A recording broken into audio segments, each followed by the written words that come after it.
Hello, everyone. Welcome to the cert-manager weekly meeting. It's the 26th of February, 2026, and we have a very full meeting and a very full agenda today. And we even have some announcements and shout-outs to celebrate. So we'll jump straight into those. Erik, would you like to talk about the first announcement? I presume you're talking about the nomination of Hemant as the new cert manager maintainer. Yep. Uh, I posted it on the dev channel this weekend, I think.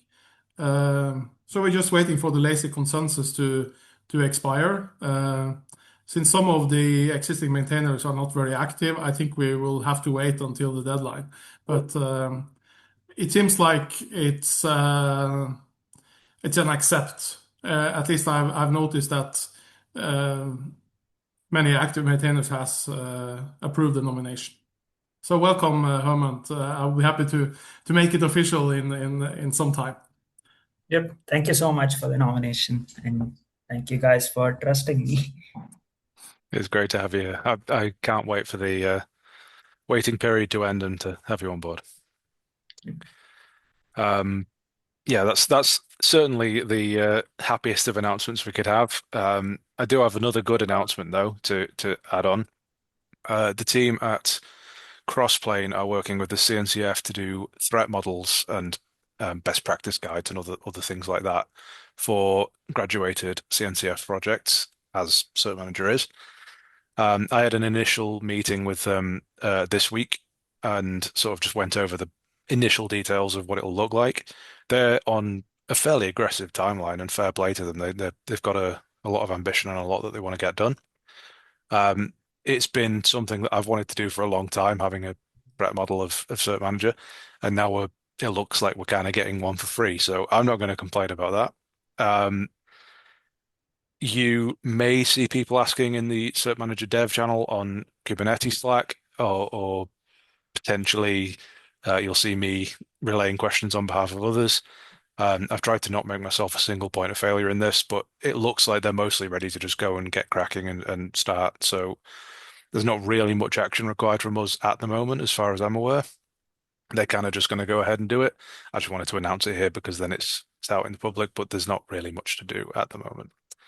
But basically, we're getting cool stuff for free, so happy days. It'll maybe take a couple of hours of work from me or some other maintainer, but I don't think it'll be anything too crazy. Um, so that's the announcements and shout-outs completed. Onto the agenda, and the first thing is Nikola. Would you like to talk about your agenda item? Yeah, sure. Do you hear me? Yeah, it's okay. We can hear you. Okay, perfect. Let me share my screen. Um, just a moment because I lost my browser.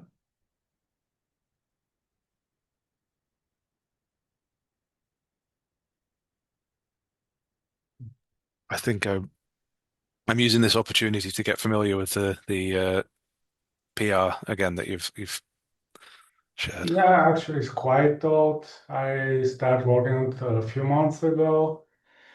But okay.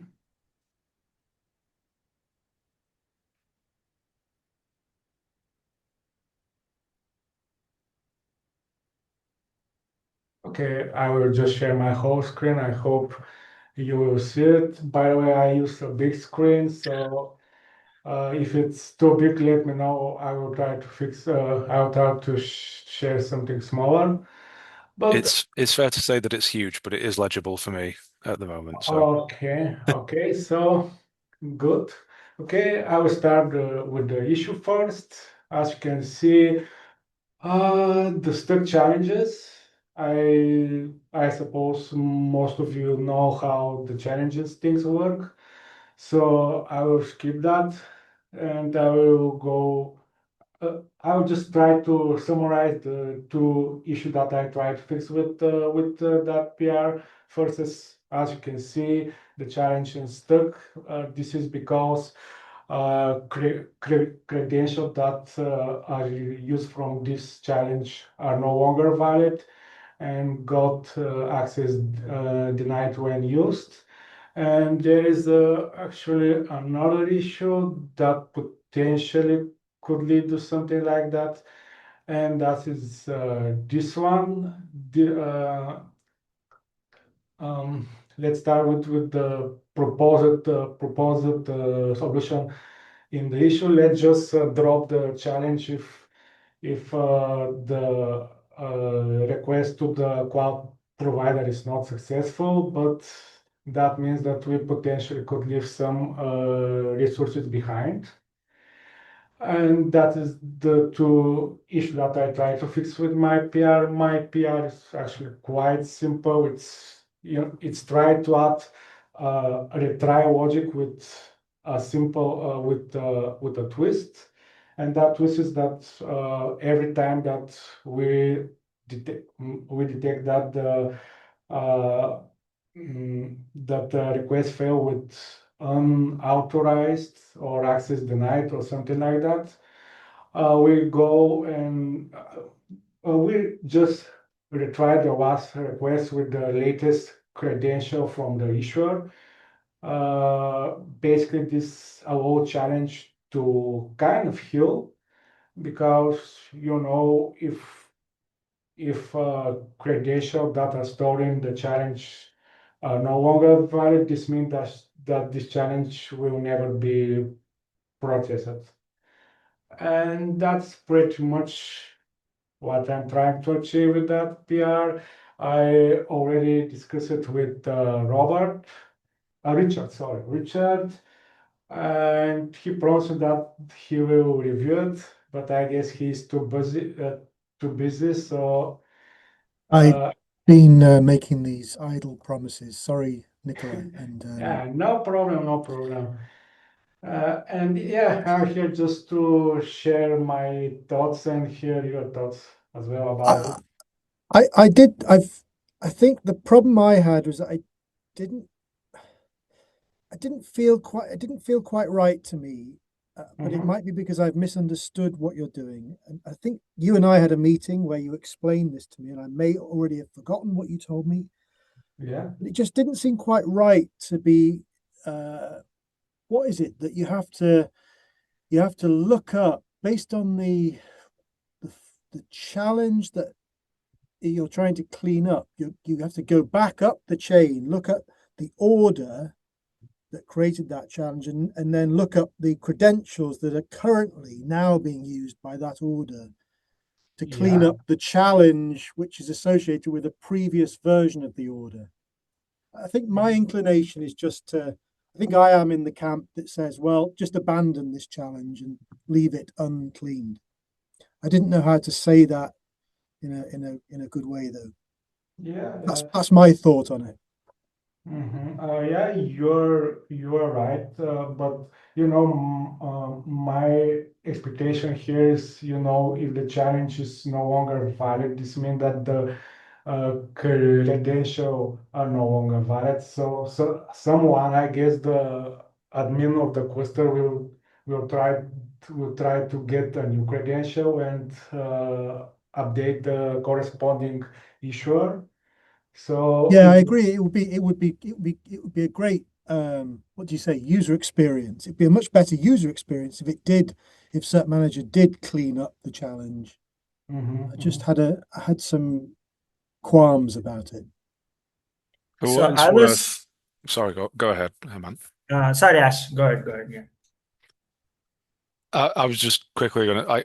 I tend to agree with Richard's review that's already on the PR. I think it feels like the wrong layer of abstraction to be checking specifically for AWS and DigitalOcean errors in this function. Um, Rolling that out more broadly, like Richard's suggestion that those should return a specific error in this unauthorized case.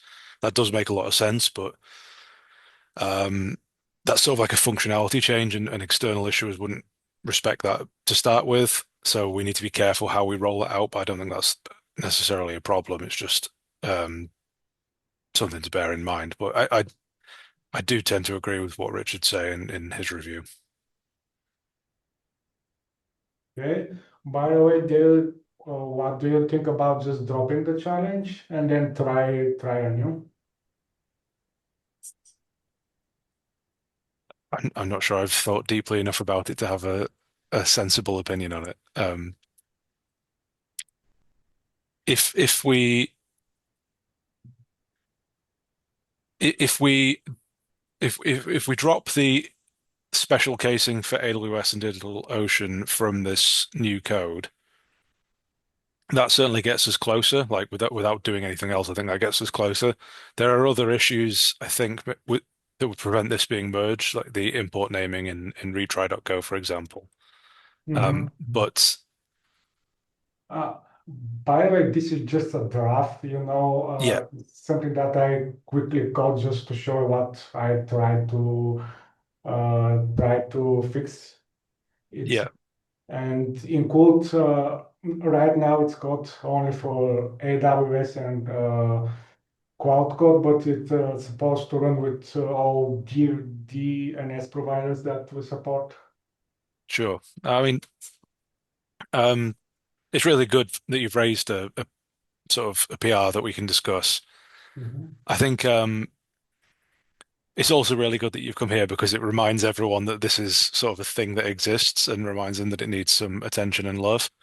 Um, so as a way forward, how about um, we continue the discussion on the PR? If you need to ping people, please do feel free to go on Kubernetes Slack and ping people in the cert-manager dev channel. I'll put a link to that in the chat how you can join Slack and we are all available there. Certainly Richard and I are both available and we've both looked at this PR now. I've also requested a co-pilot review on the PR to sort of get that ball rolling. But maybe the first step, if you respond to Richard's review comment and we go from there. And we'll I see. feel like my comment, I may have contradicted myself because I think from memory what I did, I wrote that comment, and then the next thing I did was go and do exactly what I said not to do for reasons, for a different reason. So that's awkward, but I need to explain that, and I just haven't. My problem is writing down the things I'm thinking about, and it's blocking you, Nikola. Sorry about that. Hemant, were you going to say something? Yeah, I was gonna say I did have some thoughts which I'll post in the PR, but I do feel like with the long-term goal of moving out these issue providers, we should not mix controller logic with provider logic. Like I feel our controller should be provider agnostic. Yeah, Erik, sorry. Yeah, but that was what I was thinking. But I did have some thoughts on how we could go about this, which I'll post in the PR as I was reading through it. But yeah, that's my thoughts on this. Erik? Yeah, I was just going to mention that in the next cert-manager release, we have done some changes with regards to the finalizer handling of challenges. So now we are making sure that the finalizer is only removed, which allows the challenge to be deleted when the cleanup has been done. So we are seeing issues which goes both ways. Some want to be ensured that the cleanup actually happens all the time, and others request for, like this PR, that the challenge is deleted even if it will leave leftover traces in the infrastructure of what has been going on. So I think we have to work more on this, on how to actually do it in a more general way. And I agree with Hemant that we shouldn't mix this into the providers. This is a controller thing. Okay. I feel like what I'm hearing from that is, Richard, maybe you had some additional comments you wanted to follow up with on the PR. But I think the proposal to keep a discussion on the PR for now is probably good, and we can do a bit of back and forth and move forward. I think we're clear about the distinction between controller and the individual solvers. Yeah. So if it's okay with everyone, I propose we move on just to make sure that everyone gets heard from. And once again, Nicola, I would highly encourage you to ping people in Slack if you need someone, or obviously you're always welcome in these meetings as well. And thank you for being involved. It means a lot to have you here. Okay, thank you. Cheers. Okay, stop sharing. Next on the agenda is Michael talking about IssuerLib and Istio CSR. Michael, would you like to? Yeah. Hey, how are you guys? I joined a few months back to ask about these changes. Specifically, I was having issues with Istio CSR and with a lot of pods. I'm using Google CAS Issuer, and so that was the first issue I had, which is why I updated Issuer Library with max concurrent reconciles, and that was merged on Monday. And I just wanted to find out what the release cadence is for Issuer Lib so that I can update Google CAS Issuer and push that out. I think I can pretty definitively say there is no release cadence. It's kind of whenever a release is needed. But because it's a library, we have even less incentive. Like we release everything else, like fix CVEs and Right. stuff, but IssuerLib kind of can be forgotten. If what you were saying is something is merged and you need a release to move forwards on it, that I you may have done enough already by raising that here to trigger Okay. that process. I just checked. There was a release 3 hours ago of IssuerLib.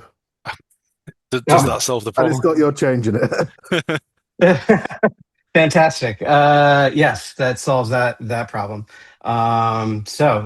Great. Look for an update to Google CAS Issuer, where I will be integrating that max concurrent reconciles into that. The other thing, I was actually when I joined a couple months ago, I was like, hey, like, are you guys on board with these changes? Because I got to go fight legal and my security team to be able to contribute. So this is probably the first time anyone from my company has actually contributed to CNCF. It was a fun process, and I mean that sarcastically. So in the time that I made my updates to Istio CSR, I included 2 pull requests that some other people did that accomplished very similar things. So I had integrated max concurrent reconciles, which does not depend on the issuer lib library, to Istio CSR. And then, so let's talk about that first. I don't know if that pull request is waiting on anything, or if I should submit my pull request as well. I didn't want to kind of do something that somebody else had already submitted. That's PR 723. I suspect this is probably just waiting for someone to take a look at it. I'm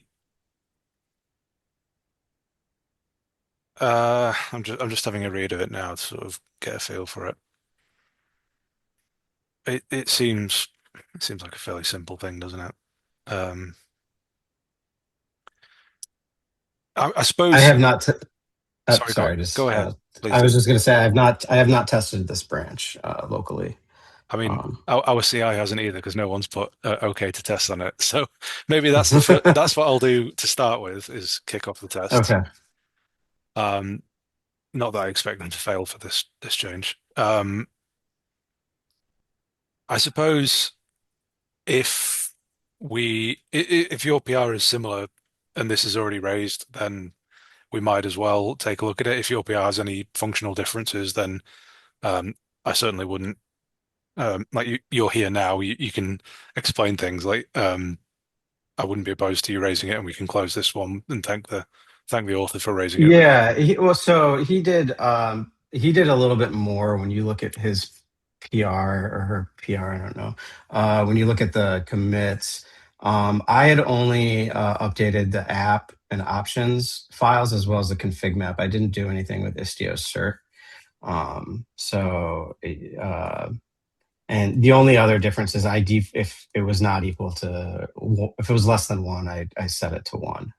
Um, uh, to I don't know if he has it defaulting to 1 somewhere.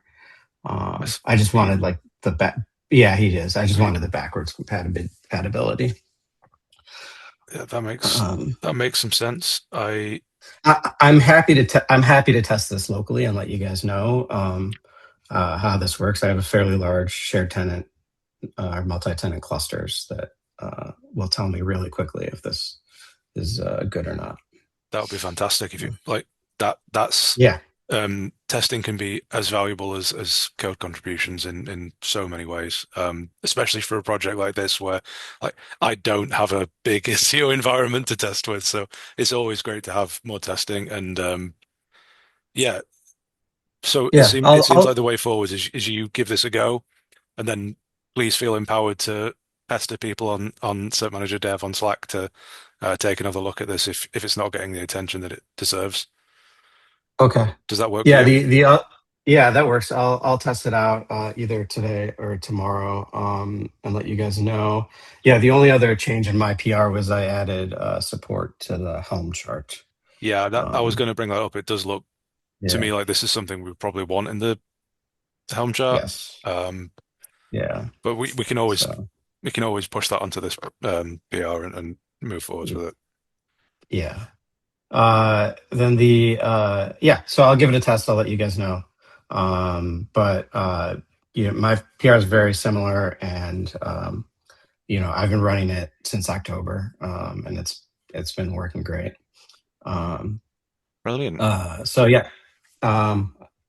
So in the interest of time, the other PR that I attached, and it might be associated because at the very top he talked about another performance change, and they were going to open a separate PR.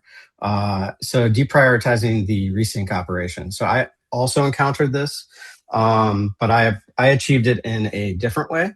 And I'll probably open a pull request with my changes as well, because they're doing two different things. It looks like this PR is deprioritizing the resync if there's been no changes to the config map. And just so that everyone's on the same page, in case you don't fully know what's going on, there's a root certificate that this controller propagates to every namespace. And in large multi-tenant clusters, like I have and like this contributor has, with a lot of namespaces, it gets very slow. And for us, it took over 20 minutes for a config map to propagate to a new namespace. So I think he's doing it by deprioritizing the resync.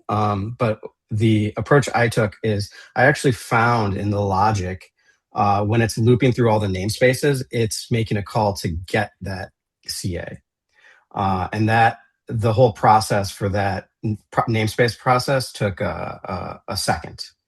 And I moved it, I cached the root CA before it looped through all the namespaces, and that, along with max concurrent reconciles, fixed the problem for me. So I may, once this is merged, push up my changes as well. Please do. I'd love to take a look at that. That sounds awesome. Yeah. It was really funny because, like I said, I did these changes in October, and then by the time I got approval from my security team, I went to go look, and I was like, oh, there was pull requests for these exact issues. This is good validation that that's the problem, and not something else. Yeah. So very cool. Just purely out of interest, are you able to share like an order of magnitude sort of number for how many namespaces we're talking about here? Oh, a lot. Let me see. I can. I'm just going to do my dev cluster because that's, and I'm only going to do namespaces that workloads are deployed in. Mostly just for my own interest. Yeah. See what makes it blow up.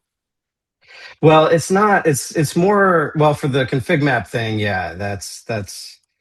So yeah, there's two issues for the config map propagation. Yeah, I have in dev, which has a lot of like developers coming in and creating ephemeral namespaces, it's over 600. Okay. The slowness, for the reason I put the max concurrent reconciles. So the way we have it set up is we're using Istio CSR with Google CAS Issuer to request certs from Google Certificate Authority Service. Mm-hmm. And so the first hiccup I found was the requesting of the certs. And that's why I needed to add the max concurrent reconciles. Because somebody was deploying like 500 pods. And by doing it, it took the time from 15 minutes, including the scale out of the nodes, to like 3 minutes, including the auto scaling. So it sped it up considerably. Sweet. Thank you for sharing. That's really interesting. Yeah, my pleasure. Sweet. So I feel like the way forward there is that you can pester us in cert-manager dev to help and get reviews and things. Hopefully that will keep you unblocked. These look like smallish changes that for sort of fairly well-defined issues, so hopefully they should be able to go pretty quickly.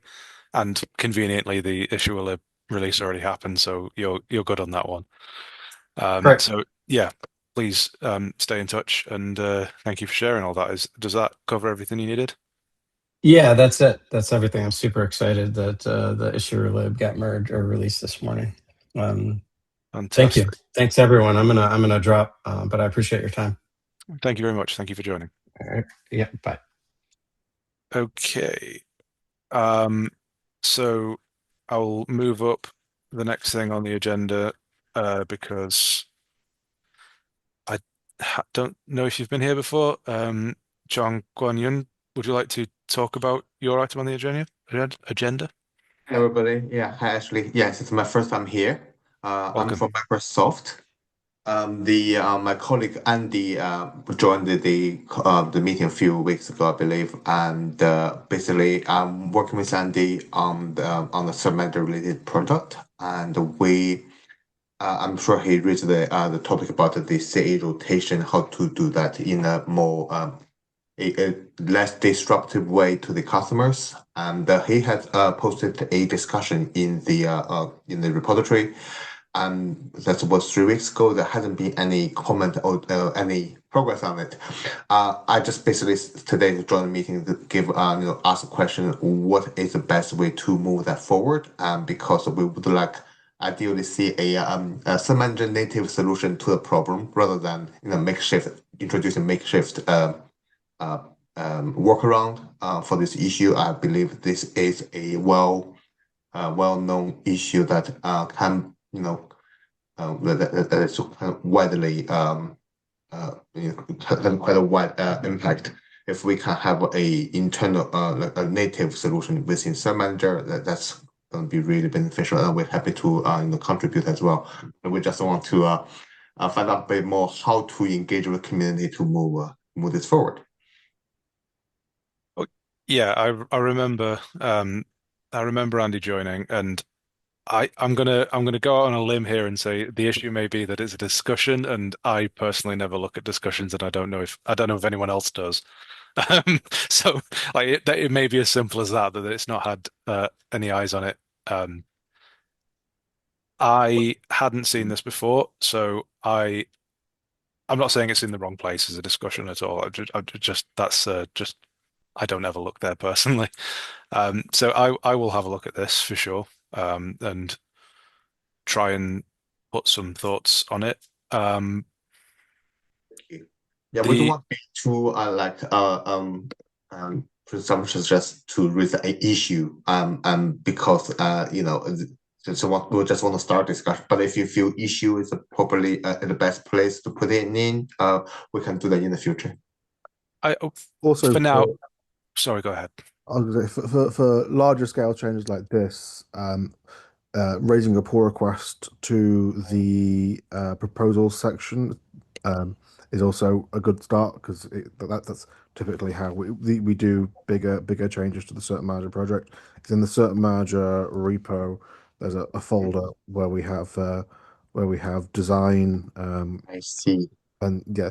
So by raising PRs to that is the usual mechanism that we use well, we use and other people use to to scope out and get a feel for larger changes. Yeah, that took the words right out of my mouth. Like longer term, certainly, I think this is of a size where a design document will be required to get this across the line. Um, for now, I think discussion is probably okay, and we just sort of have an initial sort of bit loop before we go to the design document phase. That works for me at least. I don't want to speak for anyone else. Erik, you've got your hand up. Yeah, I think discussion is a great place for the initial back and forth around this. I was about to say the thing about the design because this might appear like a small change, but yeah, it's actually a very complex thing, and we have historically a lot of issues in this area. So what I think is missing from the discussion is probably links to existing issues, both open and maybe some have been closed by the Stalebot, to kind of see if we can sum up all the inputs and I think we will require a design on this because this is something that when we choose a way forward, we have to sustain it for a very long time. Thanks, Erik, for that. I will work with Andy to add a couple of links to the existing issues, whether closed or not. Yeah. And then we'll look forward to have a discussion and hopefully and the next phase to raise APR in the design doc folder. Yeah, because the trust manager has also been part of this discussion, obviously, since it's now processing trust bundles. So we also have issues in Trust Manager project, which is requesting support for cert-manager certificates. Sorry. So it's kind of everywhere. This thing about CA rotation. Yeah, great. Thanks for the guidance. That's a lot of good actionable items. I think I'll work with Andy and yeah, actually, and others feel free to chip in the discussion and we can move this forward. Yeah. Brilliant. Yeah. Also, I would expect this to take some time. Yeah. We don't want to rush a thing like this. That's at least my feeling. So we should try to make something solid and ensure that we have a consensus on the way forward. Definitely. I'll also say about getting maintainer attention. We are a small team, so it's not ideal, but it's very much squeaky wheel gets the oil. So if you feel like you need some eyes on something, don't be afraid to drop into Slack and just at the maintainer group in the Kubernetes Slack channel. Makes sense. Yeah. Well, we're fairly new here. We're still trying to learn how best to engage with the community. Thanks all for the guidance. Brilliant. Well, thank you very much for coming. I was looking forward to this, and I would have read it sooner if I'd known it was there. But my company got bought out a couple of weeks ago, so I've been dealing with that and haven't been much focused on this stuff. But yeah, I'm really looking forward to having to go through this. Obviously, we will make sure that it's done right, and this looks like a good start. And I've captured some of the initial talking points, and I'll add them to a comment on the discussion now before I take a look at it. Probably tomorrow because it's 20 to 6 in the afternoon for me right now. Okay, I think it feels like we've covered everything on that. Yeah. Sweet. So we'll move ahead. The next item, Hemant actually said, has been discussed on Slack relating to the cron stuff. So we'll skip over that one. Hemant, you are looking for a review on a PR, right? Do you want to explain that one? Yeah. So that PR is basically introducing Azure private zones, and it's basically something that a lot of people have been wanting for some time now. So I did create a PR on that, and someone thankfully tested it to say that records are being created in the private zone. And I think we agreed that that's the only requirement we need from testing perspective, because the cert stuff is kind of more complicated because you need a Acme private Acme server for it to work. So yeah, I wanted to know if the PR is okay to merged to be merged. Yeah. Uh, there's there's one thing that jumps. Does it jump out at me? No, it does not jump out at me. Never mind that. Um, the the testing details you're talking about, Mhm. are they in this issue that's linked? Yeah. So Ah, it's in the okay. issue. Yeah. Um, Brilliant. I'll just highlight that. I was also a bit confused that the summary of the testing was in the issue and not on the PR, but I eventually found it. Yeah, I that's think true. The I'm PR I'm look quite better. I think I'm quite interested in this. Um, and again, since it's a new thing, uh, I don't think it's the end of the world if it doesn't work perfectly.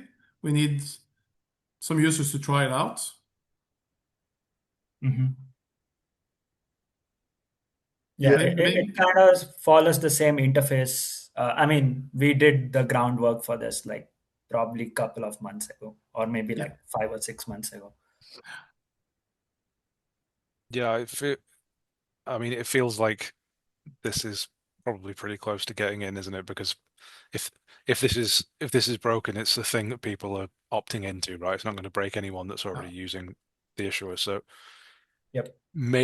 do we maybe consider putting like a warning in the CRD, just saying like if you use this, it's experimental sort of thing. Just leave that in there for a release, or is that overkill? I think that's a good thing to do, and we have discussed the same with the renewal windows, which is something we can remove later on. We should probably create an issue for it so we don't forget it. Uh, so Once as we know opposed that people are to using it and they're happy with the way it works, I think we could remove that comment. so as opposed to an explicit like feature gate, just a documentation thing saying, um, this feature was added and tested to the best of our ability. Um, please rate it, but it's still considered um Yeah, beta. Please raise an issue with any issues. The yeah, I think the logic here being that like feature gates don't play super well with CRDs no. and new fields in CRDs. The No, interaction's just a bit awkward, right? So if we no, just exactly. say be careful, that seems fine. The only way to do feature gates and CIDs is literally change how your webhook to say, no, don't set this field. You've not enabled the No. feature gate.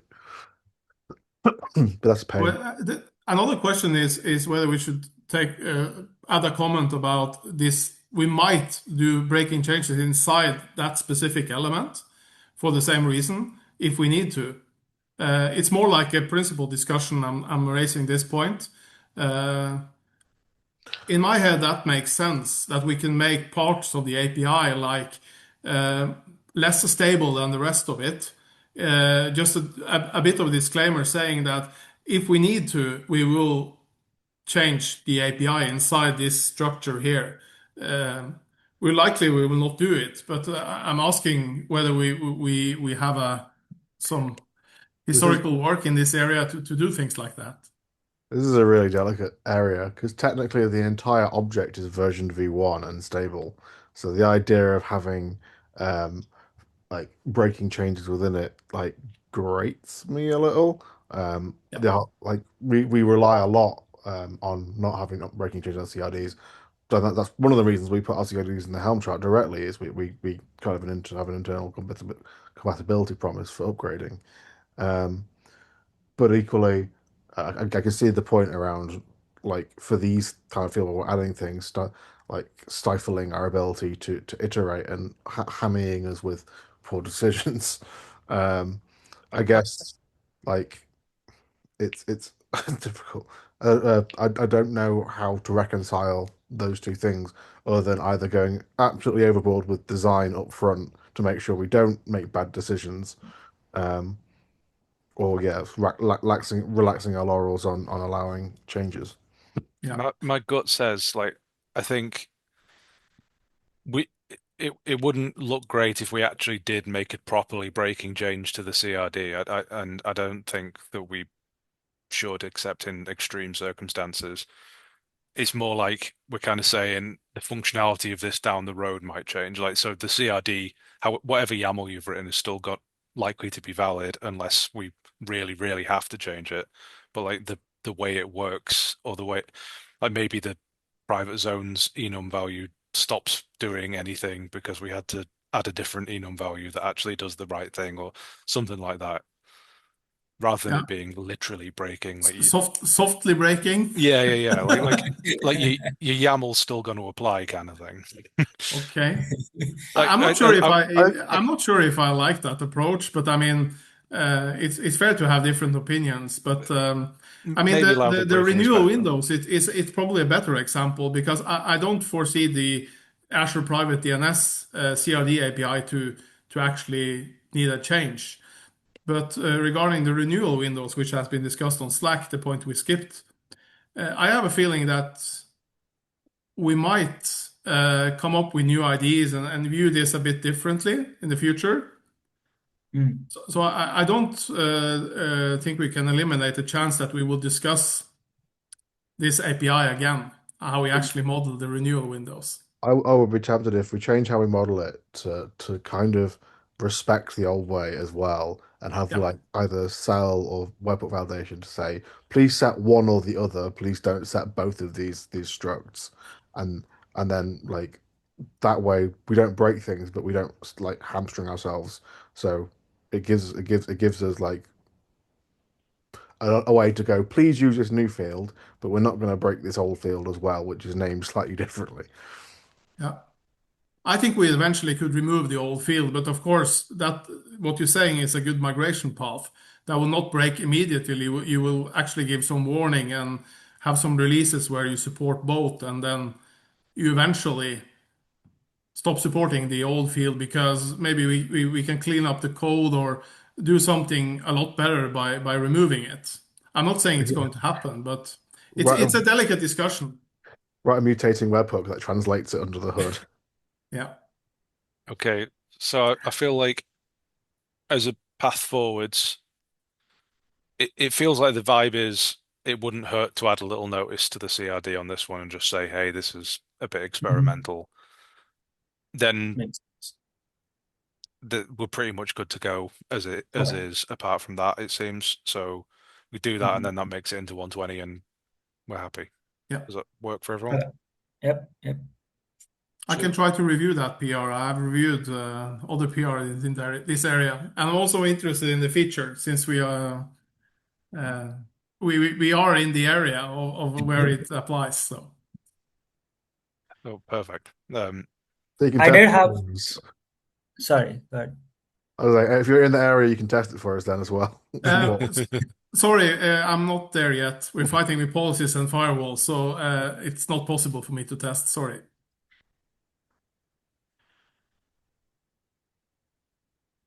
Okay. I did have one more thing Go with ahead. now that we talked about renewal windows. Let me find the right window to share. Can you guys see my screen? Yeah.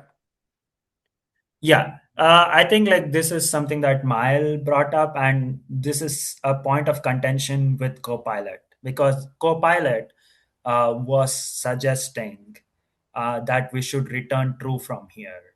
Uh, and I can give a bit of context about where this is being called, which I should probably.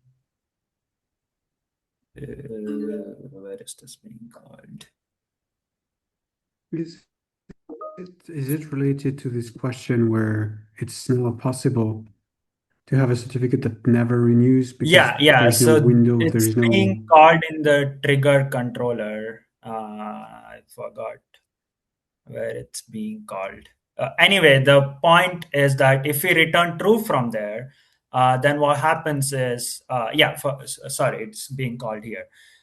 So if we return true from that policy, what happens is the issuance will continue no matter what, even if we are not able to find a renewal time. It goes ahead and starts the issuance process. So I believe that we should return false because the windows were configured wrongly, but I can see a scenario where you'd want the cert to be renewed anyway. So that's something that I wanted to discuss on whether we should uh, return false or true from this Like, error. if you can't find a window, I can see the logic of defaulting to renew it. Um, but also I can see the logic of just throwing an event, throwing a log line, maybe even having a metric tracking the number of failures that people can alert on, like, and then just leaving it at that and leaving it up to users to manage it. I, I think we have to think about the consequences here. What would be the least worst consequence to not renew it or to renew it?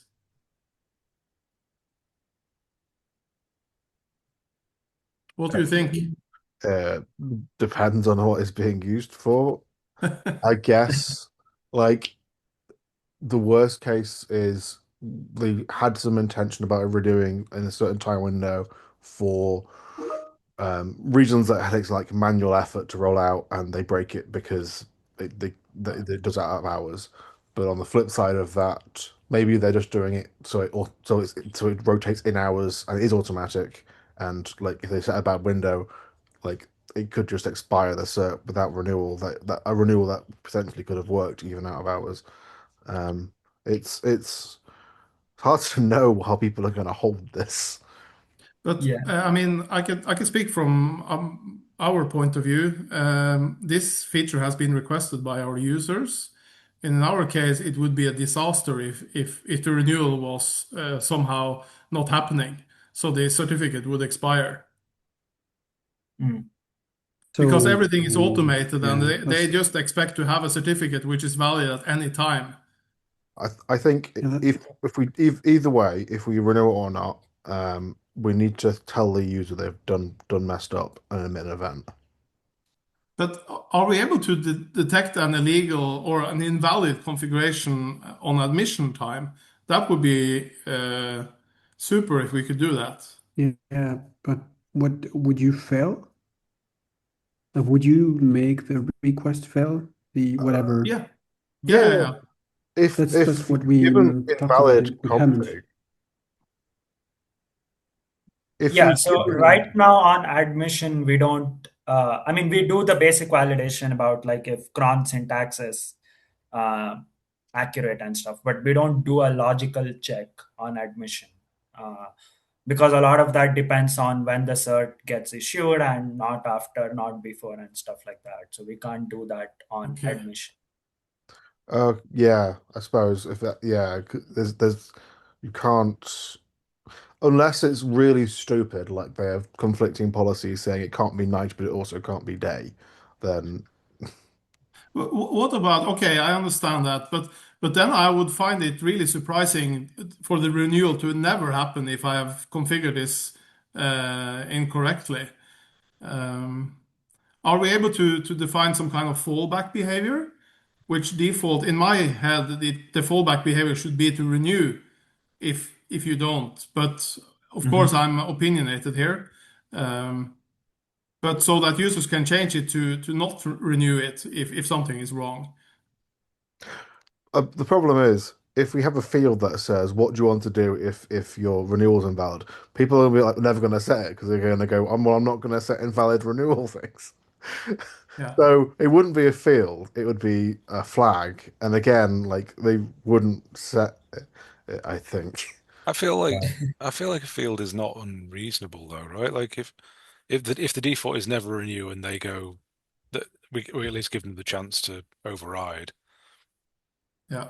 That we've Would it given them make the sense as a tools. field or a flag though? Because as a user, I wouldn't set that field. I just go, well, I know what I'm doing. My grant is probably valid. Yeah, I Um, probably shouldn't focus on field. Like a setting rather is not Yeah. an unreasonable thing to have for this. Like Mm. my concern would probably be that if we did choose to renew in this scenario, we don't know what duration the CA will give us for the cert that comes back, and I could believe that there'd be some settings where the current cert is not renewable, but the new one is, and then it changes in a non-deterministic way of like when it actually gets renewed. Um, I can't think if that'd actually be a problem or not. That's what I'm trying to sort of like work through now. Either way, it seems a thing that is reasonable to have configurable. Okay. So, I mean, in sum, my gut feeling now is that we should postpone merging this PR, even if it has been almost ready for a long time. Because when we're having discussions like this, which is very important in my head, I don't think we should rush this feature in. Actually, that would have been my question next. Should I hold off until we release, or should we just release it? yeah, I feel we could do like a subsequent release. I don't know, but yeah, it's like the fact that we have to add a flag to, do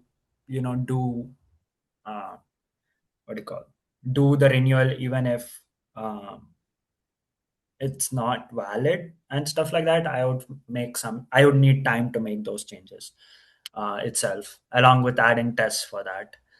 Uh, so yeah, I would be in favor of holding it off for 120. But I don't want to hold it off too long because it's been a while now, and every time we merge something for renewal logic, we have to account for that. So yeah, that's my opinion. Yeah. I'm not saying we should have a setting for it. I'm just, these discussions we're having now is rather important for the feature to work in a Yep. proper way. Yep. I agree. What about this? We don't do it. We don't merge it we don't have it in 120. We work a bit further. I still don't understand why we're talking about the flag because in my head, there's no way anyone will want a certificate to expire on purpose. In that case, they can just treat as a secret and not have cert-manager at all.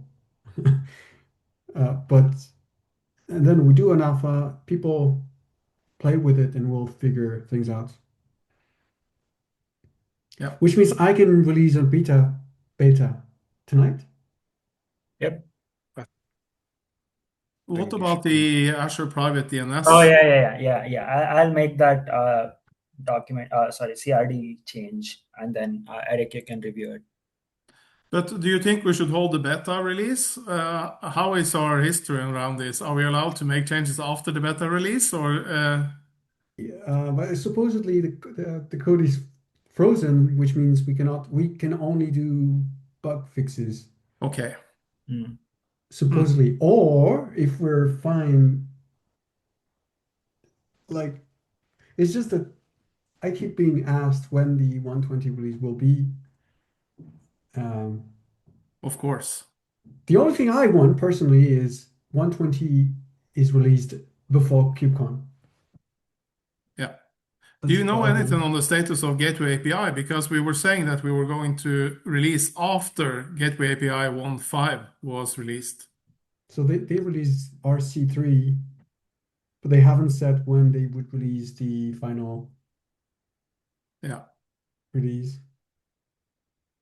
I don't know. Certainly feels like the Azure thing, given it's like a minor documentation change, that seems if we're willing to wave it through after that, it seems reasonable to get that in before the beta. Yeah. And that would be the last thing then. Yeah. Yep.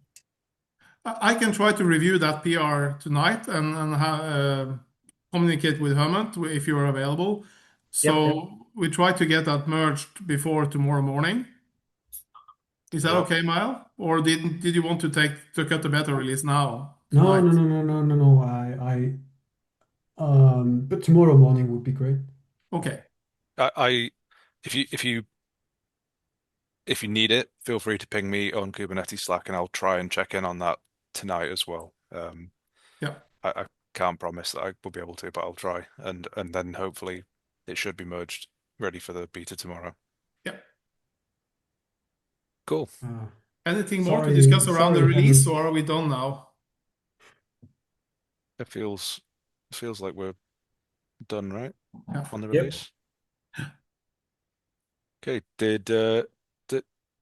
We're at 6 o'clock now. Did anyone else have anything very quickly to bring up? Hemant There's nothing becoming else a on the agenda. maintainer. This is coming real. I don't know if it will go through, but the lazy consensus voting thing is happening. So it's a good reminder for any maintainers to go and give it a thumbs up. I think everybody on the call already gave a thumbs I up. think that's called influencing the vote there, Ash. But I've already voted. I know. I No, just said I this is only said that the vote was happening, I'm and not Ash some said thumbs official up. here. Like I am absolutely biased. I'm very much in favor. Like I don't need to be Switzerland on this one. if I hadn't already voted, I'd cast the entire process into question. Yeah, I couldn't support it more strongly. But we are at the end of the meeting now. I'd like to thank again everyone that joined, especially those people that joined for the first time. It's always brilliant to see a new person join the call, and thank you very much for being here. With that, I hope you all have a wonderful day/evening, and we'll see you next time. Thank you very much. Well, See you guys next bye. time. Bye. Cheers, everyone. Bye bye.